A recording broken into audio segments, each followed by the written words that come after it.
Pokémon Diamond, Pearl and Platinum are definitely the most underrated main Pokémon games. I really don't know why. I'm pretty sure it's because of the huge amount of gen winners all over the internet.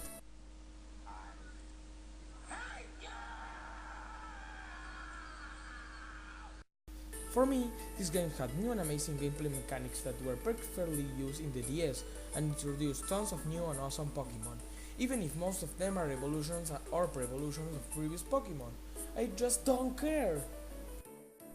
But who would think these games would be able to create some of the most unique yet amazing moments in the series? And I am sure you already know which one I'm going to pick for number 5, the Old Chateau.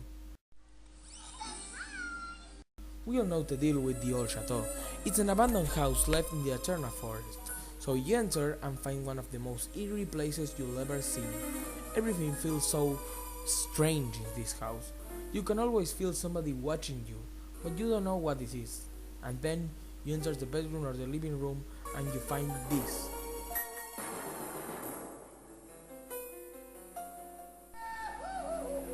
A ghost of a father and a little girl in a Pokemon game. Now that's incredible and very out of place, and that's why I love the Old Chateau. There are lots of theories about what those ghosts are, but we'll never be able to forget them. Never.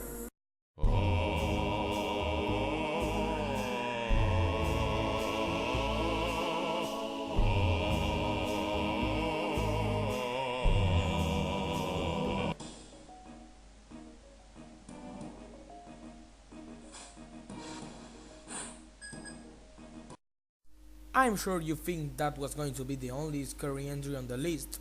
Well, you are...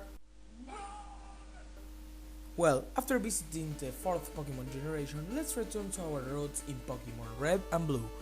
Oh yeah, you know where I'm going with this, the most scary and dark part of our childhood, Lavender Town.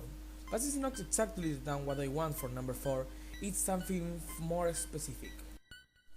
After going around the Pokémon Tower graveyard for a little time, you will find out you can't proceed, and then a ghost appears. Holy shit! You can't harm the ghost in any way, so if you meet it, apart from pissing your pants, you will have to make all your Pokémon faint. But if you get the Silph Scope and return, you will find out that it's actually the ghost of a Marowak who was actually killed by Team Rocket. Now, that's sinister for a Pokemon game. So, you defeat the Marowak and you help the spirit to finally rest in peace. I love this moment since it was so shocking and unexpected. Also, it's part of an interesting story, since this Marowak mother died protecting his child. Too bad we didn't get to know too much about it, but it's still something we'll never be able to forget.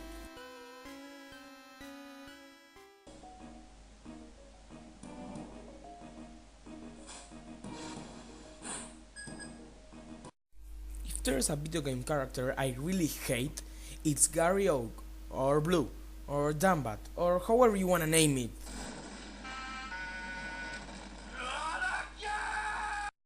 The rival for the first generation games is a total pain in the ass. He's annoying and pathetic, yet he managed to make one of the most unexpected moments in gaming history. Your rival follows you all over the game. Wow, it seems like it's the only thing he does. Seriously, don't you have lives? Get a hobby, woodworking or crocheting, something. But suddenly you can't find him anymore, so you beat the final gym and go for the lead for relax. So, after you defeat Lance, you find out that you still have to battle the champion. But who is he? Bam! Gary motherfucking Oak. What? Why?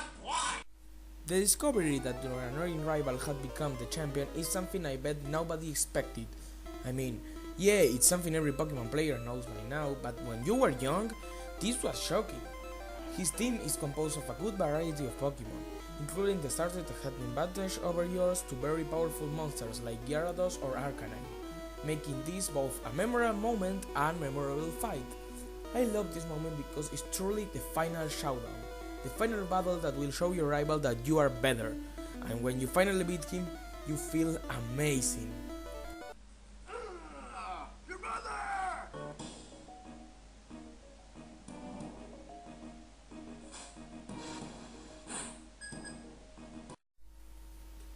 let's travel to another world. A world where time doesn't flow. A world without space. A world where the laws of physics don't apply. A world that is home to the Grim Reaper itself. A world called Distortion World. Although the old chateau and the Marowak ghost were creepy and out of place, you could still feel them as Pokemon moments. But with the Distortion World, you can't tell if it's really a Pokemon game. It feels really weird and something you never expect to see, and that's why we love Distortion World. Let's not forget you fight Cyrus here, and that fight is epic. Oh, and you can catch Giratina, one of my favorite legendary Pokemon, right here since it's, like I said before, his homeworld. In conclusion, Distortion World is something completely different than the other moments in the Pokemon series. It's creepy, interesting, and well designed. And no, I'm not going to make a show here since I can't think of a proper one and I want to keep the creepy mood.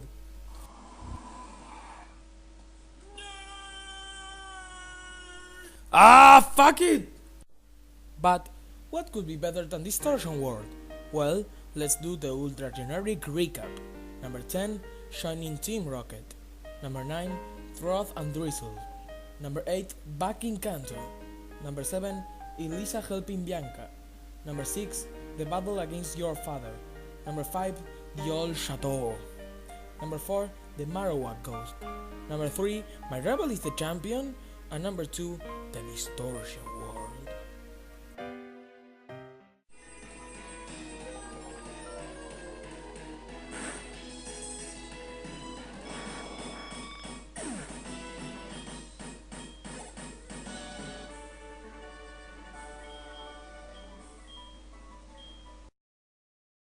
Something I love about memorable moments in video games is the emotions they can transfer you, and this is especially when you manage to get into the story and like the characters. So, enough talk, let's get into the real deal. My number one moment from the Pokemon games is Ents Castle from Pokemon Black and White.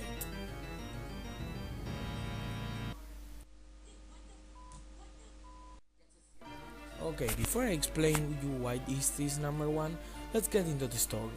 Along the game, you'll meet a young boy named N. Yeah, his real name is N. He is the leader of an evil team called Team Plasma that thinks that Pokemon battles are cruel and want to stop them by stealing every Pokemon and release them in the wild. But after a while, they suddenly disappear. So you go to the Elite Four and when you're going for the champion, BAM! Gary Oak appears. What? No. When you arrive, N is there, defeating Alder and showing the hidden Team Plasma headquarters, the castle. So you enter there and you fight the 7 sages trying to stop you, but then 7 gym leaders appear and help you out. How awesome! So you continue your journey and find N's bedroom, and you feel that something isn't right. You finally arrive at the main room where N and his father gets his with the legendary Pokemon. Suddenly, your legendary Pokemon appears and challenges you to a battle so you can capture it. After you do, you fight N in an amazing legendary match. If you manage to beat N, his father will reveal that he has been using his son. Since N was born, he was kept in his bedroom with a few Pokemon friends, and apart from the rest of humanity. When he saw how people use his friends, he started hating Pokemon battles. So Getsy named him king and started his plan. So when he had every Pokemon stolen, he could conquer the world with them. Many people seem to hate Getsy, but as for me, it's possibly the best Pokemon villain ever. Yet, the idea of conquering the world with Pokemon has been done to death in the franchise, but the way he managed to ruin N's life and make him suffer just for the sake of achieving his goal, it's amazing. So you take your revenge on this asshole by having a Pokemon battle. This battle is really awesome too, especially with that cheap, under-leveled Dragon. After you win and Getsy gets arrested, it's time for N to leave. And this is the best part of this huge moment. N's life has been harsh, and now that he finally managed to get over his dad, he can do whatever he wants. He will escape from Unova with his legendary. But before this, he gives you a strong message. Pokemon are your friends. Make a team with them to follow your dreams and achieve your goals together, as a family.